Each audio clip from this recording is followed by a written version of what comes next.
Я приветствую вас, дорогие друзья, уважаемые гости и подписчики моего канала. Всем большое спасибо, что следите за новыми выпусками, а также приветствуйте новых гостей на канале, в числе которых и те, которых вы просили. Очень и очень много в комментариях. Международник, политолог, журналист, человек, который специализируется на отношениях между Россией и Америкой, Алексей Наумов, прямо сейчас на связи. Алексей, приветствую вас. Да, добрый день, здравствуйте, всем привет, большое спасибо, что просили меня в комментариях, это очень приятно и рад быть здесь. Да, и подписывайтесь на телеграм-канал «Внешпол», это канал, который ведет Алексей. Ссылка в описании к этому видео, переходите, интересуйтесь. Алексей, ну что, очень такая насыщенная на самом деле программа для того, чтобы понять, что вообще происходит, и какие-то фишки разложить по вот этому столу переговорно-военному и диверсионно-стратегическому, что, пожалуй, придется начать именно с вашей кафедры. Состоялась атака на территорию Российской Федерации. Сначала это были подрывы мостов, или, как говорят, обрушение мостов. Позже атака по стратегическим аэродромам. И, понятно, буйство эмоций. Там кто-то пиарится, кто-то, наоборот, негодует, кто-то радуется. Причем с разных сторон есть люди, которые по-разному относятся к произошедшему. Однако сразу вечером состоялся звонок. Лавров и Рубио созвонились. Ни слова об атаке, о стратегах. В российской версии есть история про обрушение мостов в Курской и Брянской области. Вроде как Рубио высказал соболезнования. А непосредственно, речь шла о Стамбуле. Мол, мы за прямые переговоры между Россией и Украиной.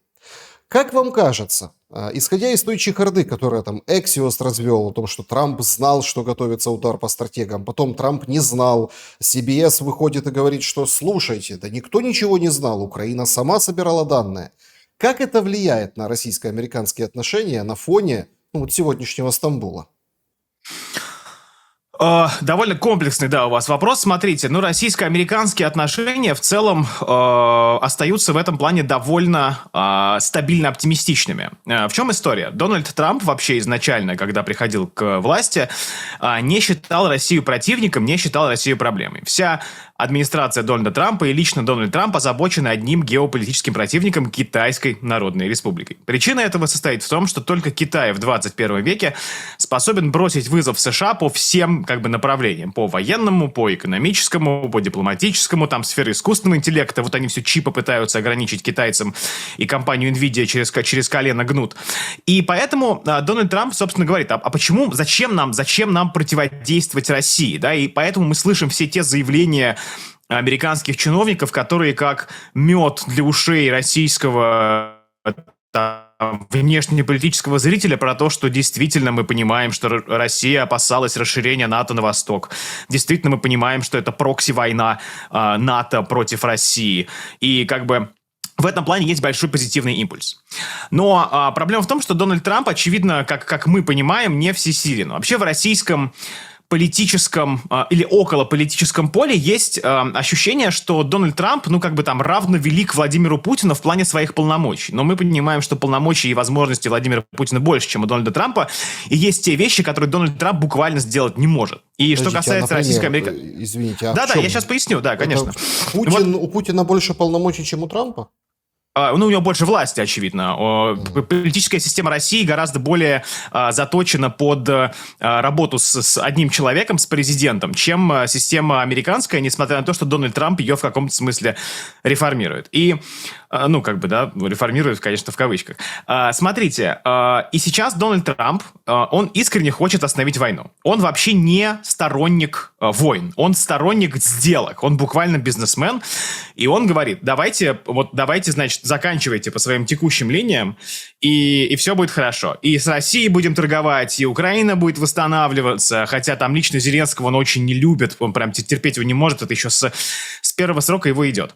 И он не очень понимает, почему Россия так упорствует в получении контроля над теми регионами, которые вошли в состав России после 2022 года. И он пытается сейчас дать российскому президенту уже юридическое признание Крыма российским, отмена каких-то санкций. Уже он готов подписаться чуть ли не под запрет на расширение НАТО на восток. А вот Путин, с его точки зрения, почему-то не готов. Ну что же он так привязался к регионам, думает Дональд Трамп. И здесь возникает какая-то проблема, да? Даже личный звонок был. Это очень показательный момент. Я, с вашего позволения, чуть-чуть на нем подробнее остановлюсь. Когда переговоры зашли в тупик, вице-президент Джей Ди Венс сказал, что так, походу пришло время для личного разговора. И Дональд Трамп лично позвонил Владимиру Путину. У Дональда Трампа, есть одна особенность деформационная, связанная с его бизнес-прошлым. Он относится к политике буквально как к бизнесу. Поясню. В бизнесе вы владеете компанией, она вам принадлежит, вы безраздельный как бы ее лидер, вы можете что угодно делать. И поэтому в бизнесе часто бывает так, что вы можете заключить невыгодную для себя сделку, чтобы с вашим контрагентом на будущее укрепить отношения, чтобы выказать ему какой-то политес, какое-то уважение. Со странами так не работает. Даже если вы, значит, очень там, крепкий, сильный лидер без единого конкурента в политическом поле, у вас все равно есть какая-то ответственность перед народом, перед страной, перед отчизной, перед историей. Вы не можете просто так, там, регион туда, регион сюда, значит, чтобы Дональда Трампа умаслить. Дональд Трамп этого не понимает. Ну так вот, и мы подошли к какому-то тупику. Тупик это связан с тем, что вообще российско-украинские переговоры пока не имеют никаких перспектив. Если бы Россия и Украина имели возможность договориться в двустороннем формате, они бы это сделали за прошедшие 3 года, возможностей был миллион. Очевидно, эти переговоры сейчас проходят для того, чтобы Дональда Трампа не обидеть. Он довольно влиятелен, США довольно влиятельны, и ни одна из сторон не хочет его видеть в лице своих противников. И, собственно, вот что мы видим. Продолжаются взаимные атаки, продолжаются взаимные обвинения. И самое главное, почему не созрела почва для мира? Потому что ни одна из противоборствующих сторон не считает себя готовой к компромиссам. И Россия, и Украина уверены, что время работает на них. Россия, мне кажется, в этом плане, честно говоря, имеет ощутимо больше возможностей для того, чтобы в это верить. И набор личного состава вооруженных сил, и производство вооружений, и производство боеприпасов. Украина, как мне кажется, как наблюдателю внешнему, и все-таки как бы не хотелось быть объективным, может быть, я как-то скован своим, значит, тем, что я нахожусь в России, тем, что я, как бы понятно, собственно, кто я и что я. У Украины как бы не так много, казалось бы, есть возможностей для какого-то позитивного ожидания. Я часто слышу то, что сейчас промышленность Европейского Союза как разовьется, как вдарит. Как санкции сейчас будут введены. Ну или вот даже атака. Атаку, конечно, против, пассажирского поезда, иначе как террористическое назвать не могу. Что касается ударов по самолетам, хорошо. То есть с точки зрения оперативного искусства это, очевидно, сложная, хорошо спланированная операция. Но буквально она не нанесет вреда и урона российской наступательной стратегии. Вы знаете, я слышал вчера по France-24, я решил посмотреть, значит, за реакцией международных коллег, такое высказывание, что, значит, россияне не чувствуют боевых действий. И вот эта атака, она напомнит каждому россиянину, что вообще-то идут боевые действия. Но, как мы знаем, вообще в ходе, значит, так сказать, военного конфликта вы не очки зарабатываете и не позицию вашу доводите, а вам буквально нужно, знаете, война очень скучное дело, типа экселевская табличка, здесь у вас личный состав, здесь боеприпасы, здесь вооружение, и вот вы типа и смотрите, что получается. Так что вот, ни одна из сторон не понимает, не считает себя проигрывающей, ни одна из сторон не готова пока к компромиссам, и поэтому российско-американские отношения подошли к небольшому тупику, и здесь развилка: или Дональд Трамп выйдет из переговоров, что Россию, в принципе, устраивает, или он как-то, поддержит Украину, но, честно говоря, даже если он обидится на Владимира Путина, расстроится и потеряет к нему какую-то долю уважения, противостояние России не входит в сферу внешнеполитических приоритетов Дональда Трампа.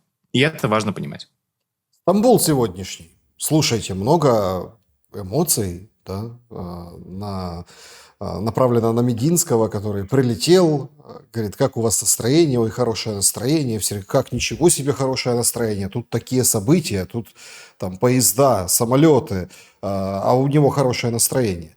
Некоторые здравые люди говорят, подождите, а чего у него будет плохое настроение? В принципе, по Стамбулу все понятно. Украинская позиция, дорожная карта, она ее выкатили в Reuters, и почему-то кажется, что там, ну, в принципе, это правда. То есть этот слив – это правда. То Мгм. есть конкретно, вплоть до репараций. Вот там первый пункт, договорились, потом переговоры, и все завершается переговорами Зеленского с Путиным. Вот такое видение со стороны Украины. А российский меморандум, он спрятан за 7 печатями. И даже вчера был комментарий в момент вот этих всех эмоциональных вспышек по поводу ну, такой диверсионной работы по аэродромам, по поводу, да, там, пострадавших в Брянской области людей, ну, сообщение об этом я имею в виду. И как бы одной строкой Россия меморандум опубликовать, ну, вот не планирует. То есть все. Но понятное дело, что после сегодняшнего Стамбула Украина будет в комментариях, в каких-то коротких брифах, каких-то там, не знаю, печатных изданиях, сливах в телеграм-каналах, будет публиковать то, что просит Россия. Есть вообще тайна в этом Стамбуле, как вам кажется? Может ли что-то действительно вот путем тайной дипломатии, судя по составу делегации Украины, где там большинство военное, по составу делегации России, что что-то может родиться из него? Вы знаете, несмотря на то, что хочется, конечно, разглядеть какие-то признаки чего-то хорошего, пока они не очень разглядываются. Вообще, задачи, которые ставят Россия и Украина касательно Стамбула, они отличные друг от друга. Мы видим по составу российской делегации, в которой входят представители, значит, политического блока, военного блока, МИДа, разведки, ГРУ, да, и по составу делегации украинской, в которой очень много силовиков и военных, что буквально люди говорят о разном. Россия хотела бы обсудить некое стратегическое урегулирование. Стратегическое урегулирование включает в себя, помимо военных вопросов, вопросы политические. А давайте поговорим по регионам, давайте поговорим по санкциям, давайте поговорим по некому поствоенному устройству мира. Украинская делегация сейчас ничего этого не хочет. Украинская делегация ну, наверное, уже пару месяцев, да, с подачи господина Зеленского настаивает исключительно на прекращении огня безусловном и без... как там, ну, всеобъемлющим и безусловным. Очевидно, что прекращение огня всеобъемлющее и безусловное Российской Федерации невыгодно. Если мы посмотрим на карту боевых действий, на самую даже проукраинскую.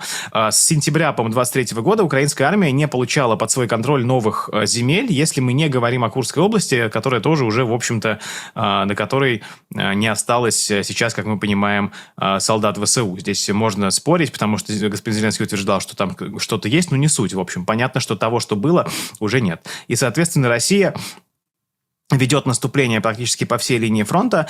Украинская армия обороняется, она находится в оборонительной позиции, и очевидно, что 30-дневное перемирие ей выгодно. Вот буквально ей одни плюсы от него. Российской армии от него одни минусы, потому что буквально это задушит тот самый импульс, который придан наступающим частям. Поэтому эти переговоры, в общем-то, заранее во многом обречены на провал, потому что, опять же, для того, чтобы мирные переговоры были успешны, знаете, Марко Рубио, госсекретарь США, у него была такая фраза, что нам нужно убедиться, что стороны живут хотя бы по одному почтовому индексу, да, то есть что у них есть хотя бы что-то общее, на основании чего можно выстраивать какой-то компромисс. Вы лучше меня, наверное, знаете, для меня это правда, ну не то, что как бы большая загадка, это как бы большой ну, подтверждение как бы того, что мы знаем теоретически, но это всегда удивительно видеть его на практике. Да? Большинство населения Украины выступает за продолжение боевых действий, при том, что как бы с каждым месяцем ситуация не становится лучше для Украины. Да? Говорю я максимально сдержанно, и для меня это действительно большой как бы такой... как сказать, удивление это у меня вызывает, поскольку, ну, я не понимаю, удивляйтесь, что... Алексей, нет, ну не удивляйтесь, потому что, давайте так, нам вот даже вот элементарно потери, да, как коммуницируются, ну, как коммуницируют там число потерь. Какое-то публичное пространство, американцы, кстати, в этом очень помогают, и сам Дональд Трамп вот лично говорит, в месяц там 1000-2000 человек там по разную... То есть называются какие-то обезличенные цифры. А ведь по сути это касается, эти потери касаются тех же украинцев. Пропавших без вести Красный Крест выдал 400 тысяч, это заявок, да, в Красный Крест, чтобы найти людей. То есть мы понимаем, что люди живут в информационном вакууме. 1000 в день, ой, ну ничего не, в месяц, ну ничего не изменилось. 500 в неделю, ну как бы ничего не меняется. Там похороны какие-то, да, ну там есть конкретные как бы локальные вспышки, но на информационном уровне получается в каком-то коконе. Поэтому, конечно, так смотришь со стороны, все вроде как за войну. Надо идти, надо воевать, нельзя, все на фронт, все для победы. Потому что главное, главную задачу информационную сопровождения войны вот все-таки выполнили в Киеве и засушили информационное пространство, вытравливая любую плюс-минус адекватную и, внимание, касающуюся человека, живущего там в глубинке, в регионе, в городе, в областном центре, просто ее убрали. Поэтому и создается такое впечатление, что в Украине все как бы за войну и вперед к границам 91 года. Да, буквально, знаете, вот у меня, конечно, есть теория, что мы буквально живем в мире, который отравлен супергеройскими фильмами. То есть необходимо продолжать боевые действия, потому что это правильно, потому что Путин злой, Россию, значит, надо разгромить, там, деколонизировать и так далее. Но, как бы, блин, мы не живем буквально в голливудском кино, и даже те люди, которые вы считаете плохими парнями, в реальной жизни часто побеждают. И удивительно, ведь буквально самая проукраинская позиция сейчас — заключить похабный мир, сохранить какую-то украинскую государственность, которой Россия готова пока, ну, что называется, предоставить. Потому что так вышло, что Украине выпало жить рядом с огромным ядерно вооруженным соседом, да, и, ну, понимаете, это пошлый пример, это банальный пример. Ну, представьте, Мексика попытается вступить в ОДКБ. Ну, понятное дело, что США будут реагировать. Мы живем в реальном мире, и как бы давайте подумаем вообще, как из этого всего выходить, а не под лозунгами того, что, значит, наше дело правое. Ну, даже если вот вы считаете, что правое, ну, хорошо, окей, правое, ну, а как стратегия выхода? Покажите экселевскую табличку. В общем, удивительная эта история. Вот, и поэтому, соответственно, сейчас украинская делегация, да, немножечко возвращаясь к вашему вопросу, нацелена на то, чтобы прийти к этому перемирию и дальше надеяться на чудо. Дальше надеяться на какое-то, значит, происшествие, которое или там в России какой-то госпереворот будет, или, значит, ЕС неожиданно усилится. Могу вам сказать, что с момента, значит, начала конфликта российский государственный аппарат стал, пожалуй, только централизованнее и сплоченнее. И как раз-таки действия внешних акторов, простите, этому только поспособствовали. Когда, грубо говоря, первым действием стало ограничение выдачи виз и авиазапчастей для гражданских самолетов. Ну, как бы... В общем, здесь, конечно, мир свою роль сыграл. Ну, в общем, да, вот разные цели делегаций. И поэтому, учитывая, что тем более сейчас Украина подходит к этим переговорам на вот этой эйфории после уничтожения самолетов, опять же, да, вот сравним медийный эффект и эффект на поле боя. Два буквально разных эффекта, но для медийности, да, весь ТикТок обсуждает, значит, ну, окей, хорошо, как бы, если бы война была в ТикТоке, ну, не знаю, понятно, что было бы уже, да. Нет, это да. Но, Алексей, давайте тогда попытаемся понять, а зачем взяли на себя ответственность первые лица? Фронтменам выдали Малюка. Ну, здесь есть еще внутренняя политическая подноготная, что это, мол, Малюк, а не Буданов.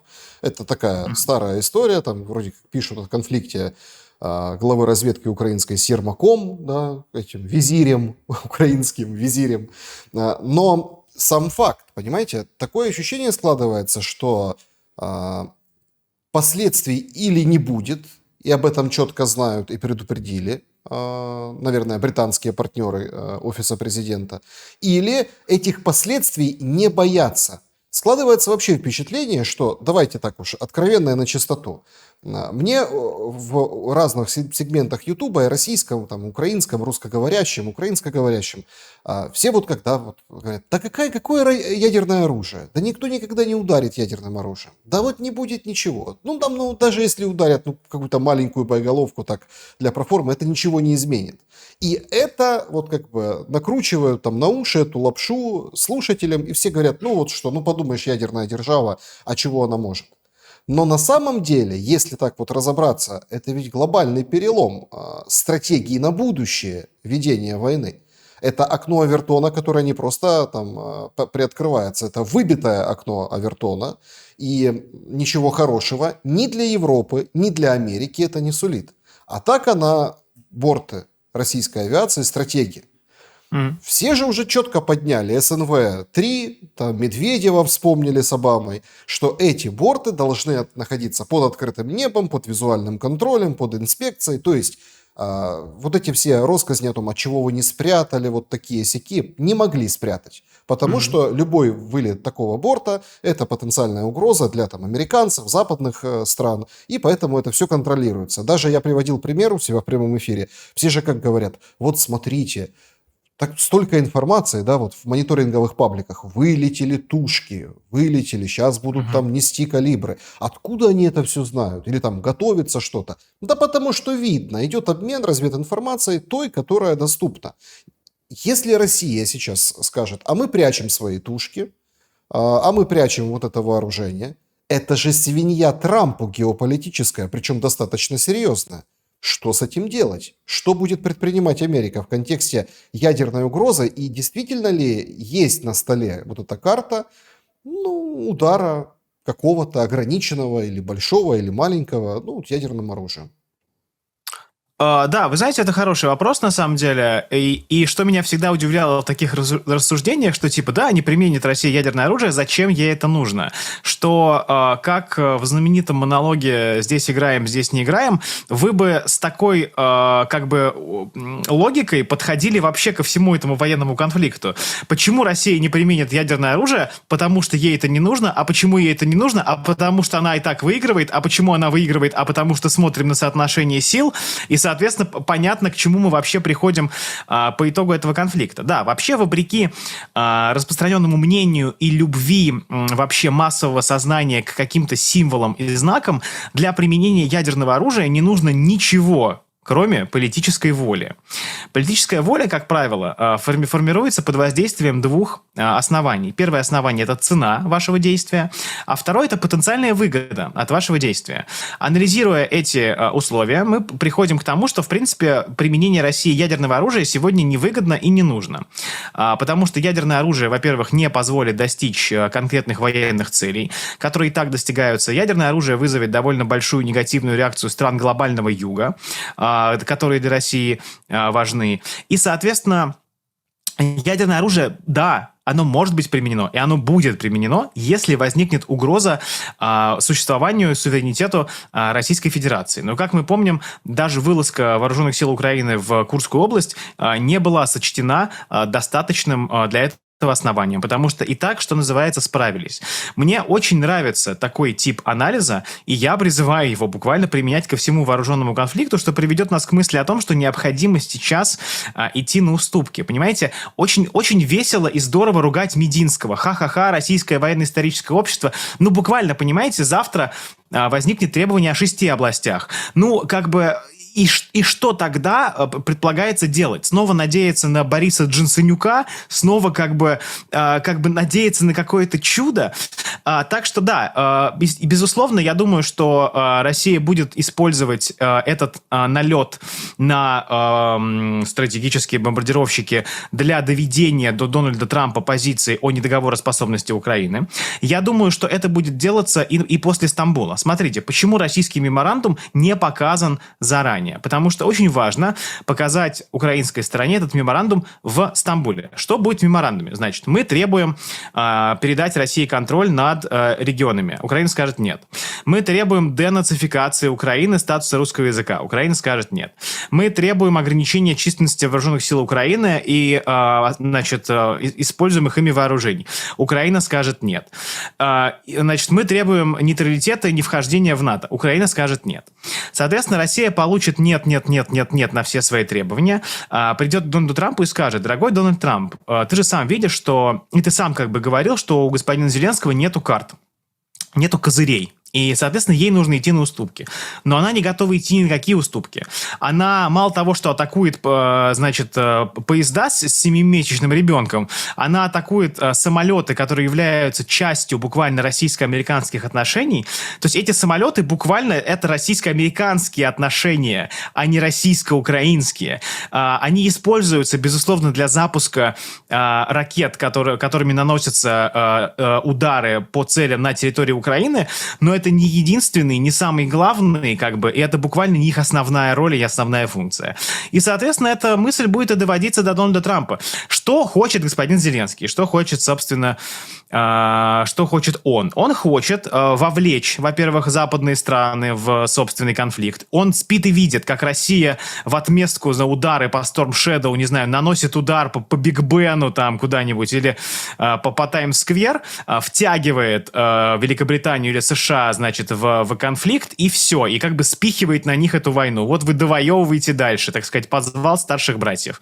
Поэтому то, что Россия сейчас в ответ значит, не запускает термоядерного Медведева, это буквально стратегия. Война очень скучное дело. Мы живем в этой голливудской логике. Ха, смотрите, мы разбомбили самолеты. Ха, мы запустили тактическую ядерную ракету. Но это как бы кино, и очень на самом деле... большое преимущество российской стороны в том плане, что она может позволить себе те действия, которые не выглядят красочно. То есть, понимаете, бери самолеты, надо вмазать. Так, погодите, у нас как бы задача не вмазать стоит, а мы буквально тут выигрываем, значит, военный конфликт. Поэтому, да, такая история. Россия будет использовать и подрывы мостов, и гибель гражданских лиц при этих подрывах, и будет использовать уничтожение стратегических самолетов, входящих в контекст российско-американских отношений, и неготовность Украины идти на компромисс при катастрофическом положении на фронте для того, чтобы донести до Дональда Трампа позицию о недоговороспособности Украины, чтобы он или надавил на Зеленского и принудил его к компромиссам, или соответственно, вышел из переговоров. И я вкратце позволю себе вернуться к вопросу, который вы задали, и на который я, по-моему, так и не ответил. Да? В чем отсутствие всесильности Дональда Трампа? Мне сложно представить, как Дональд Трамп может заставить Зеленского передать России контроль над теми частями регионов, которые пока не контролирует российская армия. Это довольно репутационно неприятно для него. Я привожу такую аналогию, что вот представьте, у вас есть страна, ну не страна, а там какой-то политический лидер, который вас очень любит, вас называет первым другом, союзником, значит, любимым мужем, вы его отпихиваете и говорите, там, регион отдавай. Но, возможно, как бы, знаете, если еще там пару самолетов, носителей стратегического ядерного вооружения атаковать и еще, значит, не дай бог, там какие-то поезда опять под откос спустить, ну вот к этому мы буквально и придем, что Трамп скажет, ты нам тут систему глобальной безопасности подрываешь, ты ведешь бессмысленную, безнадежную для тебя войну, и для всех будет лучше, если ты как бы с реальностью наконец столкнешься, а не будешь держаться за кресло. Тут, правда, ведь вопрос, а что способен сделать господин Зеленский? А вот завтра он скажет, передаем России контроль над регионами, а не пристрелят ли его буквально там на Банковой сразу же? Это большой вопрос. Ну, знаете, тут тоже такой вопрос большой, но тут же вот эта операция, да, готовилась 1,5 года. Ну, нам так говорят, да? То есть, а мы же люди, которые... Ну, это время, это такое время, знаете, достаточно тяжелое, и здесь очень сложно. Все живут сегодня на сегодня. Дипломатия стала эмоциональной, политика стала эмоциональной. Все уже забывают, что было там год назад, что было 1,5 года назад. Поэтому очень легко, знаете, просто, да, вот так. Вот 1,5 года готовилось. Так это готовилось при легитимном, полностью Зеленском, а не как бы при Зеленском, который, да, вот сейчас на продленке находится. Это готовилось при Байдене. И вот у меня такой вопрос к вам. С точки зрения Америки.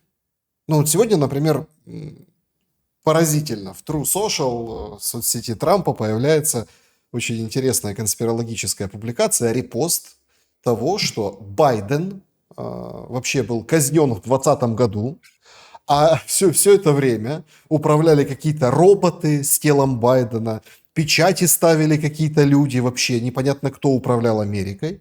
И вот нас это отправляет, кстати, на вот эти же, да, 1,5 года, ну вот назад. То есть, с одной стороны, понятно, да, может, развлекательный контент, развлекается Трамп, делает какой-то перепост, но это как бы президент Соединенных Штатов Америки. Тут тоже нужно соотносить как бы сказку, ложь и в ней намек. Нужно, ну, как-то вот соотносить вот эту всю историю.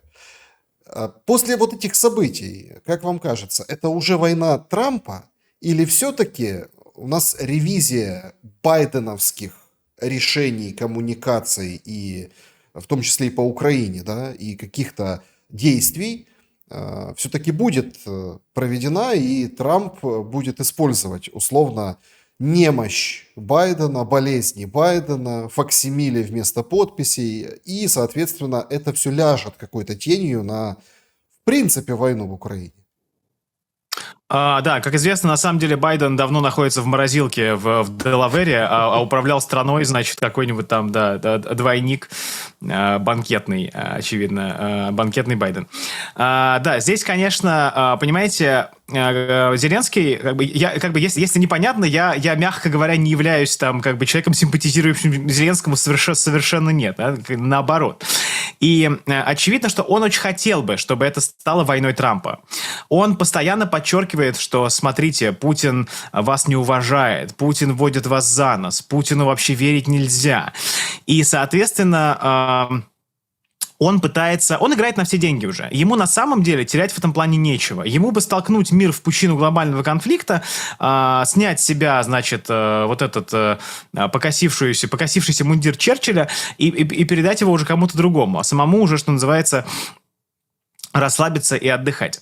Но Трамп не хочет этого делать, понимаете? И Россия это тоже видит. Россия не скатывается в огульное обвинение Трампа. Она пока еще Трампу говорит: проснись, посмотри, что происходит. Этот человек не имеет шансов на победу, зато имеет шанс столкнуть мир буквально в пучину какой-то глобальной войны. Останови его. Вот, сможет ли он его остановить? Здесь, конечно, вопрос, что называется, большой. Здесь, конечно, большая, конструктивная, в кавычках, роль Европейского Союза, который буквально понимаете, очень многое в политике, особенно когда у вас лидеры, которые меняются каждые 4 года, и их уже имена даже запоминать бесполезно. Я помню, когда учился в МГИМО, нам в шутку говорили, что не пытайтесь запомнить имя японского премьер-министра, потому что он сменится буквально там через какое-то короткое время. И очень большой стимул принимать решения, которые доставляют удовольствие. Смотрите, да, Украина героически сопротивляется вроде как, да, и как здорово ее поддержать. Да, говорят они, поддержим. Мы 1 миллион снарядов дадим, еще 1 миллион снарядов дадим, поставим вам танки, самолеты. И вот недавно было выступление госпожи фон дер Ляйен. Она говорила, что, значит, the time has come, значит, как там было, размещать заказы на украинском военно-промышленном комплексе. Не только, значит, помогать, но и инвестировать. И чего не было в этом высказывании, да? Не было экселевской таблички. Россия производит X снарядов. Мы произведем Y, обеспечим преимущество в 1,5 раза и сделаем то-то, то-то, то-то и то-то. Эти люди буквально, знаете, есть хорошее выражение «вайп-кодинг» сейчас, когда вы с помощью искусственного интеллекта делаете программы, и вам просто приятно это делать. Так вот, они делают, это такая вайп-политика. Поддерживаете все хорошее? Поддерживаем. Зеленский герой? Герой. Мы будем все делать для него? Будем делать для него. А к чему это приведет? Да какая разница? Мы тут буквально за все хорошее выступаем. Так что я думаю, Дональд Трамп со временем будет уставать от этого конфликта. Он уже от него устает. Помните, недавно в Белом доме его спросили про упорство Владимира Путина. И он такой: «And Zelensky, he's very stubborn as well», сказал. Зеленский тоже, значит, упорный, и Зеленский тоже, там, с ним трудно говорить. То есть, очевидно, что ему это все не очень нравится, и выхода 2. Или США выйдут из конфликта, и Россия, значит, медленной вот этой вот жатвой доползет до тех целей, которые хочет. Никому хорошо от этого не будет. Или, собственно, украинское руководство осознает, что нету особо выхода. Давайте уже... знаете, тут у меня была, конечно, пошлая альтернатива с Великой Отечественной войной. Все-таки это то событие, которое не хочется ни с чем сравнивать. Но мне нынешняя ситуация выглядит буквально похожей на довоевывание. Уже, в принципе, понятно, чем это может закончиться. И вопрос в том, что вот мы значит... Или как в шахматах, знаете, когда уже исход ясен, но вам нужно просто подвигать фигуры, чтобы, грубо говоря, формально этот матч завершился. И ужасно говорить это про конфликт, в котором гибнут жители обеих государств. Как бы ни строилась украинская национальная идентичность, мы не чужие друг другу народы. Извините, уже сложились национальности, так уж вышло. И очевидно, что русский украинцу по многим вопросам и по языковому будет ближе, чем папуасу из Новой Гвинеи, при всем уважении и любви к папуасу Новой Гвинеи. И как бы тяжело видеть, как гибнут люди не чужих друг другу народов. Короче, довоевывать будем, или, может быть, уже посмотрим правде в глаза. Извините, что эмоциональный вопрос. Но, в общем, Трамп будет сейчас уставать от этого конфликта, он из него или выйдет, или, соответственно, будет давить уже на украинскую сторону, потому что, в принципе, всем уже здесь все и так понятно. Алексей, как вы относитесь к, это такой, опять-таки, да, вот все говорят конспирология, но потом на протяжении там разной дистанции лет, да, нечто приходит, понимание, осознание, что так это и было. Сейчас вовсю говорят о том, что нужно уничтожить славян, расчистить, освободить территорию для какого-то, не знаю, будущего, да, для других, для глобалистов, для корпораций. По-разному трактуют сейчас вот эти все моменты. Кто бенефициар, да, там кто-то говорит евреи, кто-то говорит там еще хазары, новый каганат, в общем, такое, знаете, РНТВ нулевых. Но как бы смех смехом, мы же глобально находимся на стадии, когда миропорядок меняется. Причем не только там злым Путиным, который тут пришел, аннексировал Крым, там наплевал на международный... Трампом меняется сейчас. Вот сейчас, в эти минуты, в эти дни, там, это не то, что там, это не хайп по поводу там Гренландии и Канады. Да, это очень сложные отношения с тем же Китаем, которых сегодня идут взаимные обвинения о нарушении там, тех или иных соглашений, но вроде как они пытаются договориться. Плюс другие интересы Америки в регионе. То есть Америка на самом деле является сейчас, Америка Трампа, локомотивом вот этих изменений. Даже вот эти тарифы, которые там суды отменяют, переостанавливают, но тем не менее вроде как они работают. Трамп, который говорит, смотрите, если вы Америку как бы ограничите в праве давать тарифы на торговлю, то все, Америка рухнет. То есть такие даже эмоциональные высказывания. И в этот момент, да, вот когда меняются вообще правила, очень интересно, а есть какая-то глобальная задача у войны Украины и России? Как видите ее вы? Нет, вы знаете, я вообще довольно пытаясь хорошо проанализировать все возможные тезисы и заходы, я совершенно не склонен видеть во всем какую-то логику и большой глобальный смысл. Есть у нас на самом деле большой резон сказать, а вы знаете, не так все просто. На самом деле за этим стоят интересы вот этих. Но, честно говоря, нет. Не вижу, потому что мне кажется, что причина вот этих страшных происходящих событий, она буквально также очень проста. И нам всегда очень, как же кажется, что реально из-за этого люди гибнут. Вот из-за этого. Да, буквально из-за этого. Во-первых, это старый добрый конфликт двух гегемонов. Очевидно, что Россия считала и считает, что приближение НАТО к ее границам имеет для нее буквально значение жизни и смерти. И об этом Владимир Путин говорил, дай бог памяти, 2008 года. Реально говорил прямым текстом. И западным лидерам говорил, и украинским лидерам говорил. Он говорил, будет НАТО, я не дам, просто так это все делать. И буквально вот что он говорил, то он и делает. Почему ему не верили? Как вы и говорите, да, что они там, да не сделают они ничего, да не будут они. Плюс, очевидно, большой конфликт украинского национального проекта и российского. Вообще, это очень большая проблема, когда распались государства, распался Советский Союз, и получились постсоветские государства, и в состав Украины, как вы знаете, оказались включены совершенно разные регионы с точки зрения этнического состава и самосознания. И когда вы пытаетесь всех записать в одни украинцы, и закарпатских венгров, и румын Одесской области, и русских востока Украины, то у вас получается, буквально вся эта история. Плюс большая проблема, что чем русский от украинца отличается-то? Буквально самоидентификацией только. У кого-то в советское время дедушка в Киев переехал работать, тот теперь в ВСУ воюет, а у кого-то, наоборот, из Украины переехал там в Самару, и теперь он в составе вооруженных сил России денацификацию проводит. Так что да, к сожалению, нет в этом какого-то глобального плана, и некого нам винить в этом, да, кроме старых добрых или старых злых законов истории, которые, честно говоря, не изменились ни с древних времен, ни с какого-то средневековья. Что касается Локомотива, вы знаете, может быть, это мнение не очень распространено, но давайте с вами подумаем. Вот мы говорим, что Дональд Трамп – это проводник и локомотив вот такого изменения мира. А давайте подумаем, может быть, был какой-то еще лидер, который довольно рано стал в своей стране сильным, полновластным правителем, говорил о необходимости деления мира на зоны влияния, говорил о том, что старое доброе соревнование великих держав никуда не уходит. Мы живем не в мире Греты Тунберг и пингвинов, а в мире торговых путей, в мире зон влияния, в мире буквально жесткой конкуренции. Это буквально был Владимир Путин. И мы видим, как появляются люди, которые вдохновлены, пусть и не напрямую, Владимиром Путиным.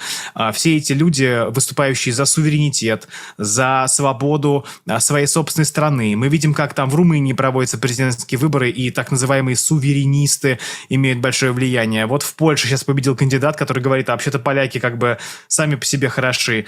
И буквально Дональд Трамп во многом следует за Владимиром Путиным, которого он считает сильным лидером, который и является сильным лидером, понимаете?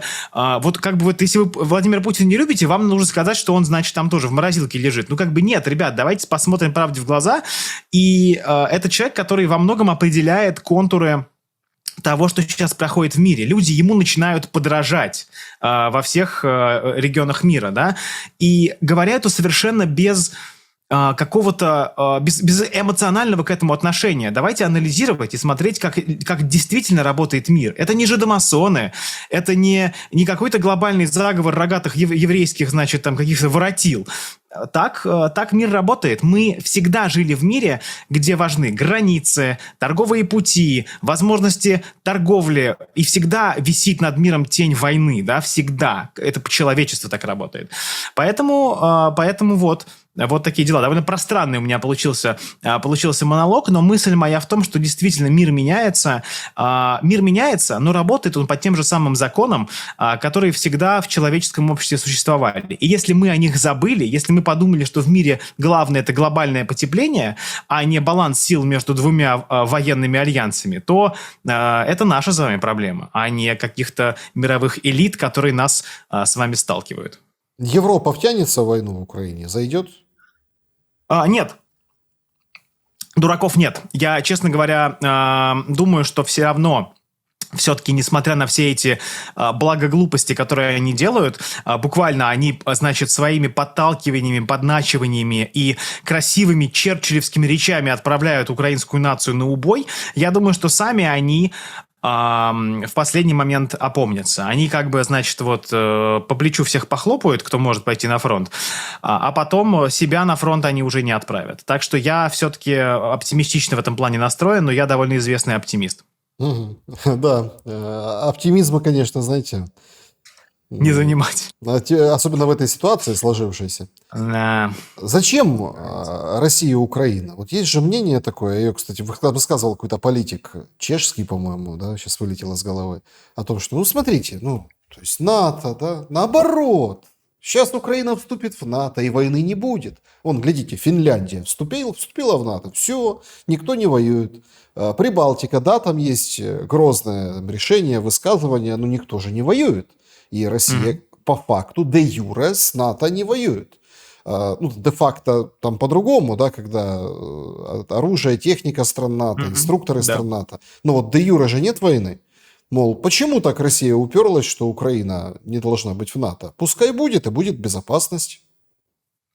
Ну, собственно, нет, потому что, как бы, буквально мне всегда удивительно, что вот если, казалось бы, разложить международную политику, международные отношения на очень простые вопросы, чего мы можем, чего не можем, чего хочет А, чего хочет Б, то все вроде как становится понятно. Но когда вы начинаете добавлять в это идеологию, начинаете добавлять, примерять на себя какую-то мантию крестоносца, мантию добра, мантию, а на кого-то надевать мантию зла, то вы приходите вот буквально к этим огромным тупикам. Нету в мире добра и зла. Все, на самом деле, отстаивают свои интересы. И российский президент сказал, смотрите, я не дам взять Украину в НАТО.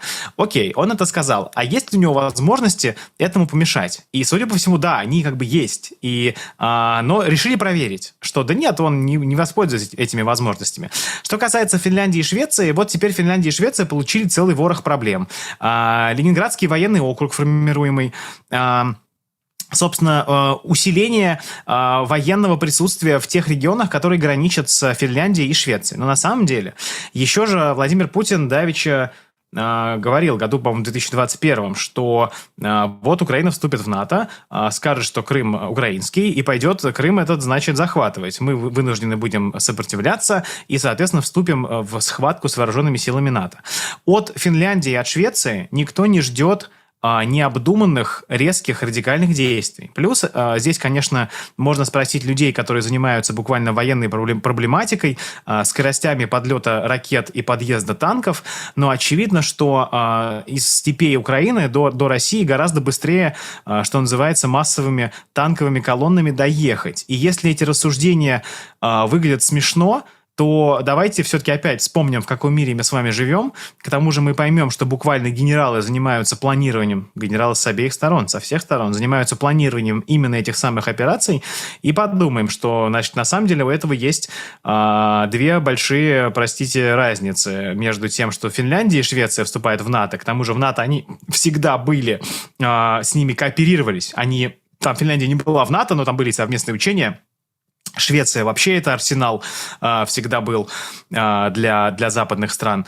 Вот, к тому же мы понимаем, что в вопросе Украины есть огромная роль вот этого национального аспекта людей русскоязычных, аспекта вообще русскости, аспекта государственного переворота после Майдана в 2014 году. И мы всегда помним, что когда Украина балансировала между двумя своими ипостасями, прозападной и проевропейской, она была довольно успешна. А когда состоялся государственный переворот, в результате которого значительная часть людей оказалась отрезана от процесса принятия решений и от процесса оказывания влияния на политику, мы получили, что получили. Не мне давать совет украинцам, но видите, до чего все это довело.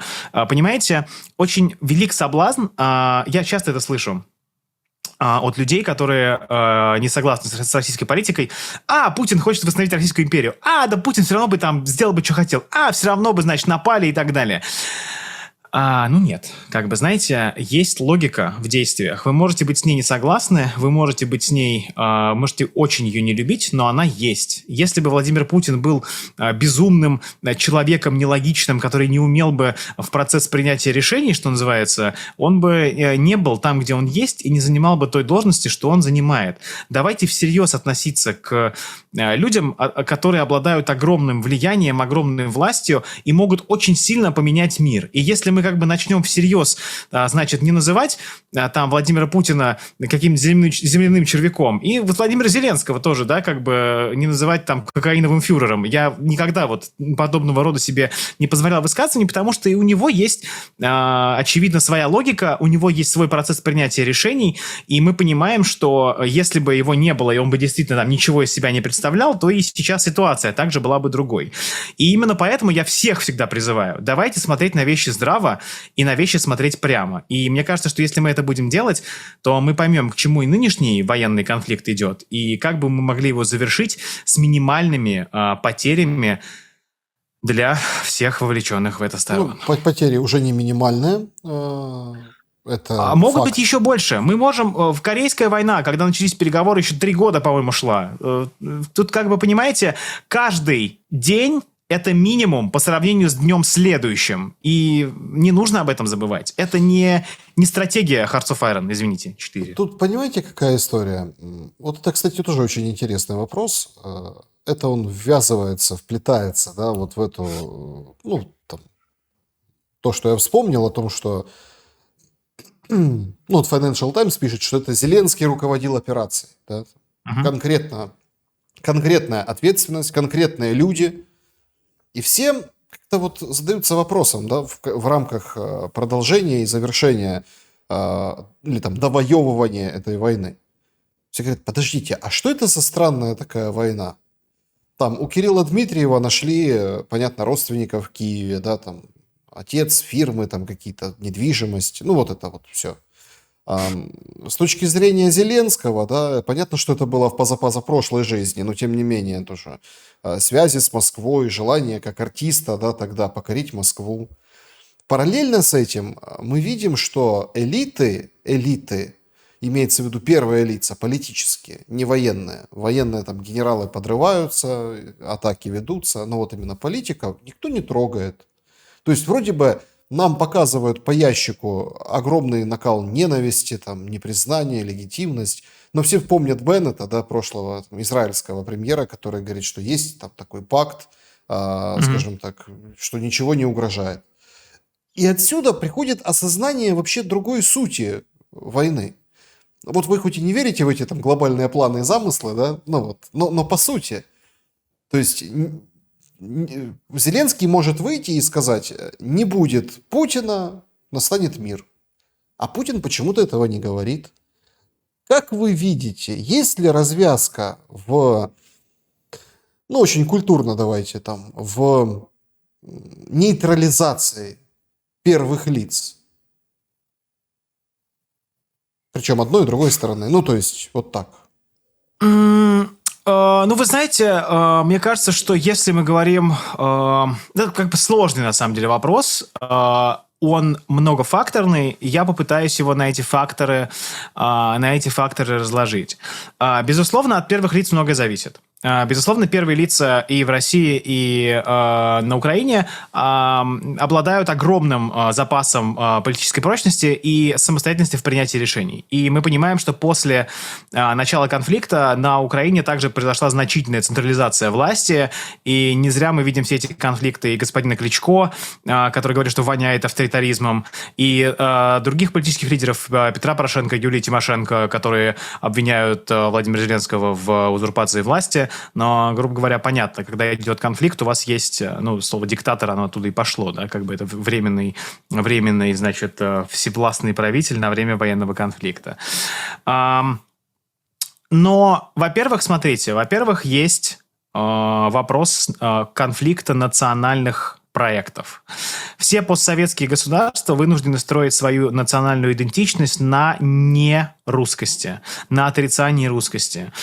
Есть значительная проблема, вы, наверное, знаете ее куда лучше, чем я, отсутствие некой национальной идентичности у людей Востока Украины. А если вы русские, а что вы не в России? А если вы в составе Украины, то будьте украинцами.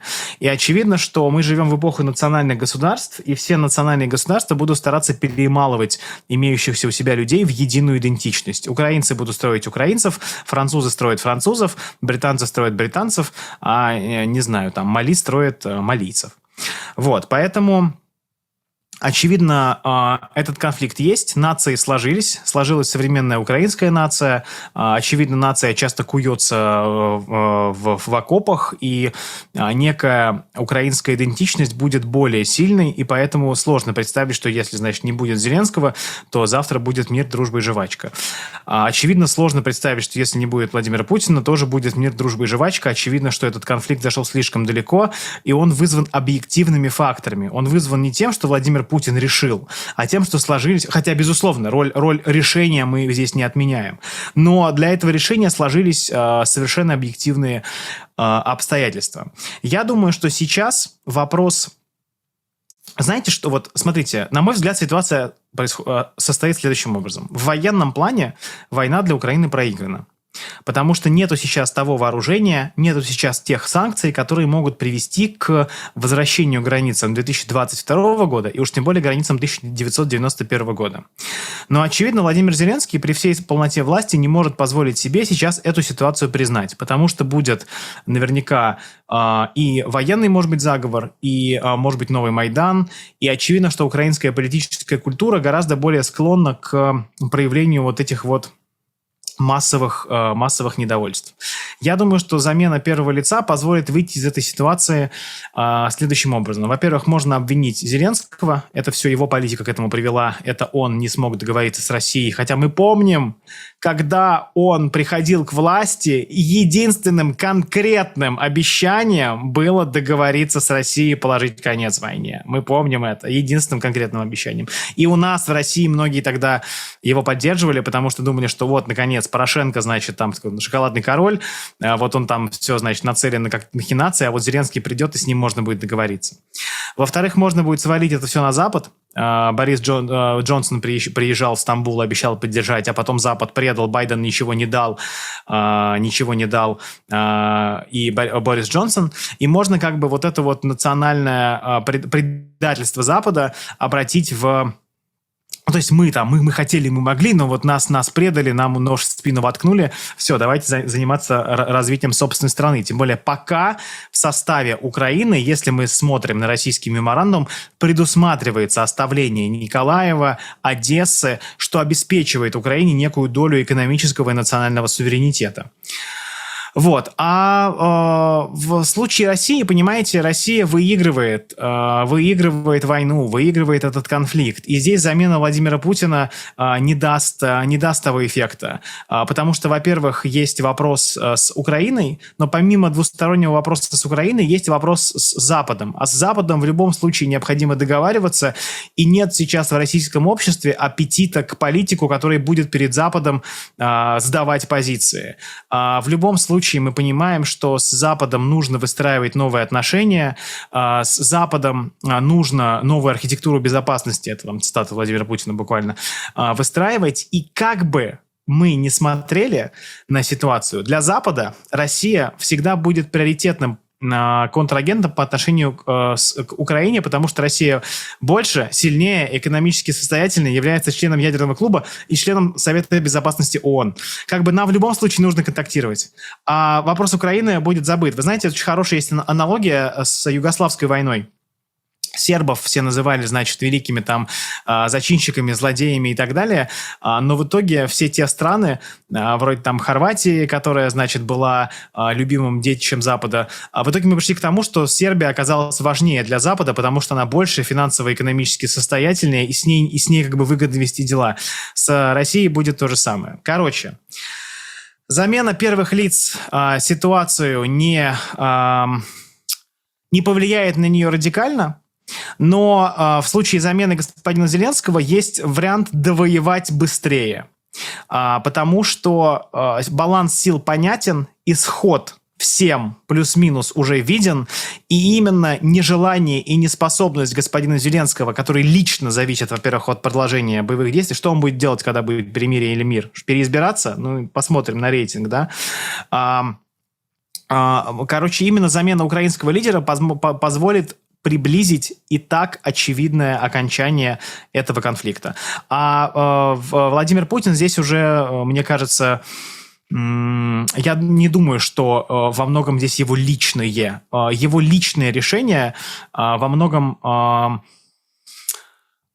скажем так, в 2022 году, помните его формулировку? «Мною принято решение о проведении специальной военной операции». Мною, лично Владимиром Путиным. Но это решение было буквально стратегически обосновано и нарушившимся балансом сил между Россией и НАТО, нарушившимся балансом сил между Россией и Западом и объективной угрозой, которую политика украинских властей создавала для России, какой, собственно, эту угрозу видел Владимир Путин, и для значительного количества людей на востоке Украины, которые Россия тогда считала частью также Украины. Не мне вам говорить,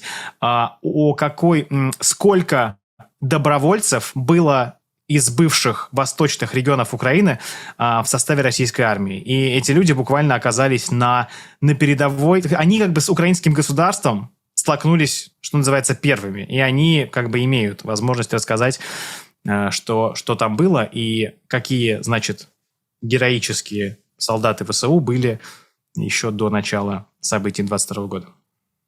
Мира в этом году не будет. К концу года вполне. Я думаю, что наиболее вероятное развитие событий будет такое. Если сейчас не будет каких-то резких перемен и неожиданных переворотов и событий, будет следующее. Украина откажется от переговоров в Стамбуле, скажет, что российские требования ей не подходят. Россия эти, значит, соображения понесет Дональду Трампу. Он или выйдет из конфликта, или продолжит вот это вялотекущее тяни-толкай, что Россию вполне устраивает. Он не будет поддерживать Украину санкциями и вооружениями, потому что это не изменит баланса сил. Повоюем в ходе российского летнего наступления. И потом, когда Украина в очередной раз потерпит поражение, она снова придет к Дональду Трампу с желанием помочь заключить мирное соглашение. Дональд Трамп выйдет на контакт с российской стороной. Российская сторона остановит наступление. Дональд Трамп примерит на себя роль миротворца, скажет, что он остановил российские войска, рвущиеся к Киеву. Условия, которые выдвинет Россия Украине, будут еще хуже, но у Украины уже не будет возможности на них повлиять, и она вынуждена будет их принимать. Так что я думаю, что довоевывания происходят, но пока вот что, 1, 2, 3 июня у нас пока нет. Пока еще нет, к концу года вполне вероятно, да. Спасибо. Алексей Наумов был моим собеседником сегодня. Я благодарен за время и мысли. Спасибо вам. Друзья, спасибо, что посмотрели это видео. Пишите в комментариях, с чем согласны, с чем не согласны. Берегите себя и друг друга. Всем добра и света. Увидимся.